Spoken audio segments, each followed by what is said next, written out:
بسم اللہ الرحمن الرحیم۔ السلام علیکم ورحمۃ اللہ وبرکاتہ۔ حضرت ابوذر غفاری رضی اللہ تعالیٰ عنہ رسول اللہ صلی اللہ علیہ وآلہ وسلم کے خاص صحابہ میں سے تھے۔ ان کا شمار سابقون الاولون میں ہوتا ہے۔ رسول اللہ صلی اللہ علیہ وآلہ وسلم ان پر خصوصی شفقت فرمایا کرتے تھے۔ جب وہ مجلس نبوی صلی اللہ علیہ وآلہ وسلم میں ہوتے تو آپ صلی اللہ علیہ وآلہ وسلم سب سے پہلے انہی کو مخاطب فرماتے۔ وہ رسول اللہ صلی اللہ علیہ وآلہ وسلم کے منظور نظر تھے اور انہیں خلیل رسول صلی اللہ علیہ وآلہ وسلم کہا جاتا ہے۔ حضرت ابوذر غفاری رضی اللہ تعالیٰ عنہ کہتے ہیں کہ مجھے میرے خلیل یعنی رسول اللہ صلی اللہ علیہ وآلہ وسلم نے 7 باتوں کا خاص طور پر حکم دیا۔ پہلی بات جو آپ صلی اللہ علیہ وآلہ وسلم نے مجھے ارشاد فرمائی وہ یہ ہے کہ میں مساکین اور مفلس لوگوں سے محبت رکھوں۔ عام طور پر مسکین اور غریب لوگوں کو معاشرے میں کم درجے کے افراد سمجھا جاتا ہے۔ دوسرے لوگ ان کو کوئی اہمیت نہیں دیتے اور نہ ان کے ساتھ تعلق پیدا کرنے کی کوشش کرتے ہیں۔ یہ وہ لوگ ہیں جن کو اللہ تعالیٰ نے رزق کی فراخی نہیں دی، اور رزق کی فراخی کسی شخص کے اچھا اور معزز ہونے کی علامت نہیں۔ رسول اللہ صلی اللہ علیہ وآلہ وسلم نے تعلیم دی ہے کہ مفلس لوگ حقیر نہیں ہوتے اگر وہ احکام الہی کی پابندی کرنے والے اور قناعت پسند ہیں تو وہ مالداروں سے اچھے ہیں، کیونکہ دولت مند لوگ مال خرچ کرنے میں عموماً بخل سے کام لیتے ہیں یا مال ناجائز کاموں میں خرچ کرتے ہیں اور برتری کے ظام میں مبتلا ہو کر مسکین اور غریب افراد کو حقارت کی نظر سے دیکھتے ہیں، اور یہ بات اللہ تعالیٰ کو پسند نہیں۔ غریب اور مسکین لوگوں کے ساتھ نشست و برخاست اور میل جول رکھنے سے انسان عجب و تکبر سے بچ جاتا ہے اور اسے اللہ کا شکر ادا کرنے کی توفیق ارزاں ہوتی ہے۔ دوسری بات جو اللہ کے رسول صلی اللہ علیہ وآلہ وسلم نے ارشاد فرمائی وہ یہ کہ میں ان لوگوں پر نظر رکھوں جو مجھ سے نیچے درجے میں ہیں، یعنی جن کے پاس دنیاوی زندگی کا سامان مجھ سے کم ہے، اور ان پر نظر نہ کروں جن کی مالی حالت مجھ سے اچھی ہے۔ ظاہر ہے کہ اگر آدمی اپنے سے کم تر حیثیت کے لوگوں کو دیکھے گا تو اس میں شکر کے جذبات پیدا ہوں گے۔ رسول اللہ صلی اللہ علیہ وآلہ وسلم نے اپنے سے زیادہ مالدار لوگوں کی طرف دیکھنے سے منع کیا ہے، کیونکہ امیروں کی طرف دیکھ کر حسرت پیدا ہوگی، احساس کمتری پیدا ہوگا اور موجود نعمتوں پر شکر گزاری کی توفیق نہ ہوگی، بلکہ کثرت کی خواہش پیدا ہوگی جو ذہنی سکون اور اطمینان کو غارت کر دے گی۔ حضرت ابوذر غفاری رضی اللہ تعالیٰ عنہ کہتے ہیں تیسری بات جو آپ صلی اللہ علیہ وآلہ وسلم نے مجھے ارشاد فرمائی وہ یہ ہے کہ میں اپنے اہل قرابت کے ساتھ صلہ رحمی کروں، یعنی قریبی رشتہ داروں کے ساتھ تعلق جوڑ کر رکھوں اگرچہ وہ مجھ سے ناتا توڑیں۔ عام طور پر رشتہ داروں میں شکر رنجیاں پیدا ہو جاتی ہیں جو طول پکڑ لیں تو عداوت تک پہنچ جاتی ہیں۔ حالانکہ اپنے عزیز و اقارب کی کمزوریوں اور کوتاہیوں کو نظر انداز کر کے قرابت داری کے تعلق کو قائم رکھنا ضروری ہے۔ رشتہ داری کا تعلق خدا کا پیدا کردہ ہے، اس کو کمزور کرنے کی بجائے مضبوط کرنا چاہیے۔ قرآن مجید میں بار بار صلہ رحمی کی تلقین کی گئی ہے، اور حدیث میں تو یہاں تک آیا ہے کہ اگر عزیز و اقارب اچھا سلوک نہ کریں تو بھی ان کے ساتھ حسن سلوک کا معاملہ کرنا چاہیے۔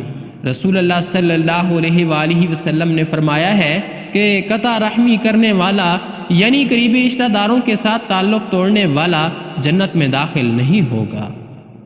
حضرت ابوذر رضی اللہ تعالیٰ عنہ کہتے ہیں کہ چوتھی بات جو میرے خلیل صلی اللہ علیہ وآلہ وسلم نے مجھے فرمائی وہ یہ ہے کہ میں کسی شخص سے کوئی چیز نہ مانگوں، یعنی ضرورت کی ہر چیز کا سوال اللہ تعالیٰ سے کروں۔ دوسروں سے مانگے تو نہ ملنے پر شرمندہ ہونا پڑتا ہے۔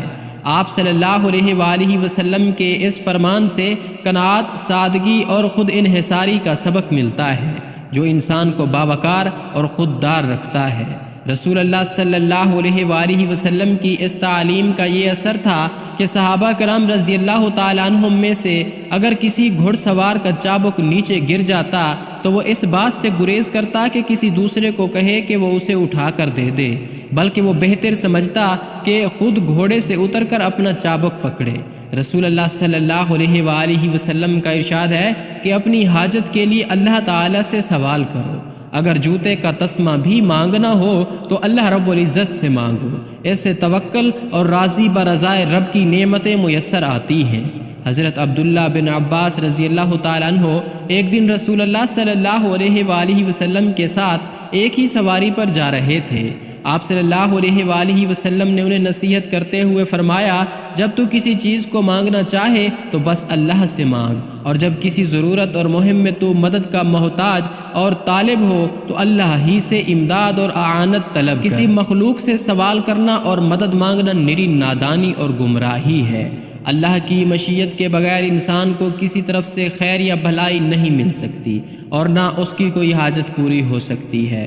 حضرت ابو ذر رضی اللہ تعالیٰ عنہ کہتے ہیں کہ پانچویں بات جو مجھے نبی مکرم صلی اللہ علیہ وآلہ وسلم نے ارشاد فرمائی وہ یہ ہے کہ میں ہر موقع پر حق بات کہوں، اگرچہ وہ لوگوں کو کڑوی لگے۔ لوگوں کو تو وہ بات پسند آتی ہے جو ان کے مزاج اور خواہش کے مطابق ہو۔ سچی بات جب خواہش سے ٹکرائے گی تو ناپسند لگے گی، مگر ایک مسلمان بندے کو حق گوئی ہی زیب دیتی ہے۔ لوگوں کو خوش کرنے کی خاطر حق کو چھپانا اور لگی لپٹی باتیں کرنا گناہ کا کام ہے۔ صاف گوئی مردان حق کا شیوا ہے۔ آپ صلی اللہ علیہ وآلہ وسلم نے فرمایا، جابر سلطان کے سامنے کلمہ حق کہنا سب سے بڑا جہاد ہے۔ حضرت ابو ذر رضی اللہ تعالیٰ عنہ نے رسول اللہ صلی اللہ علیہ وآلہ وسلم کی اس بات پر یہاں تک عمل کیا کہ آپ صلی اللہ علیہ وآلہ وسلم نے ان کے متعلق فرمایا، آسمان کسی ایسے شخص پر سایہ فگن نہیں ہوا اور زمین نے کسی ایسے شخص کو کندھوں پر نہیں اٹھایا جو ابو ذر رضی اللہ تعالیٰ عنہ سے زیادہ سچی زبان رکھتا ہو۔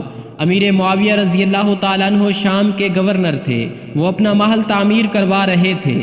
حضرت ابو ذر رضی اللہ تعالیٰ عنہ نے دیکھا تو امیر معاویہ رضی اللہ تعالیٰ عنہ سے مخاطب ہو کر کہا، اگر اس محل کی تعمیر اللہ کے مال سے ہو رہی ہے تو خیانت ہے، اور اگر اس پر اپنا مال خرچ کر رہے ہو تو یہ اسراف ہے۔ حضرت ابو ذر رضی اللہ تعالیٰ عنہ کہتے ہیں کہ رسول اللہ صلی اللہ علیہ وآلہ وسلم نے مجھے چھٹا حکم یہ دیا کہ میں کسی ملامت کرنے والے کی ملامت سے نہ ڈروں، یعنی دنیا والے اگرچہ مجھے برا کہیں لیکن میں وہی کہوں اور وہی کروں جو اللہ کا حکم ہو اور جس سے اللہ راضی ہو، اور کسی کے برا بھلا کہنے کی مطلق پرواہ نہ کروں۔ اس طرز عمل کو ثابت قدمی اور پامردی کہتے ہیں۔ حضرت ابو ذر رضی اللہ تعالیٰ عنہ اس معاملے میں انتہائی دلیر اور بے باک تھے۔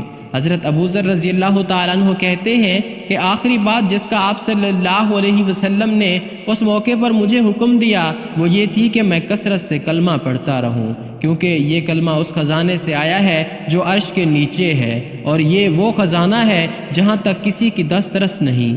یہاں کی متاع بے بہا اللہ تعالی جن بندوں کو چاہتا ہے عطا کرتا ہے۔ اس کلمے کا مفہوم یہ ہے کہ گناہوں سے بچنے اور نیکی کرنے کی قوت بس اللہ ہی کی توفیق سے بندے کو ملتی ہے، یعنی اگر اللہ کا فضل اور اس کی توفیق شامل حال نہ ہو تو بندہ نہ تو گناہ سے بچ سکتا ہے اور نہ ہی نیک اعمال کر سکتا ہے۔ اگر اس حقیقت پر نظر رہے تو بندہ ہر وقت اللہ تعالیٰ کے سامنے دست دعا رہے گا اور اس سے توفیق اور فضل مانگتا رہے گا تاکہ برائی سے بچ سکے اور نیکی کر سکے۔ اس کلمے کا مطلب سمجھ کر اس کا ورد کرنے والا نیکی کرنے کو اپنا کمال نہیں سمجھے گا بلکہ اللہ تعالیٰ کا شکر گزار ہوگا جس نے اسے اچھی توفیق دی، اور اسی طرح گناہ سے بچے گا تو بھی خالق و مالک کا شکر ادا کرے گا کہ اس نے اسے گناہ سے بچا لیا۔ عقیدہ اور عمل کی اصلاح کے لیے اس کلمے کا ورد اکثیر کی حیثیت رکھتا ہے۔ کہتے ہیں کہ رسول اللہ صلی اللہ علیہ وآلہ وسلم نے مجھے فرمایا،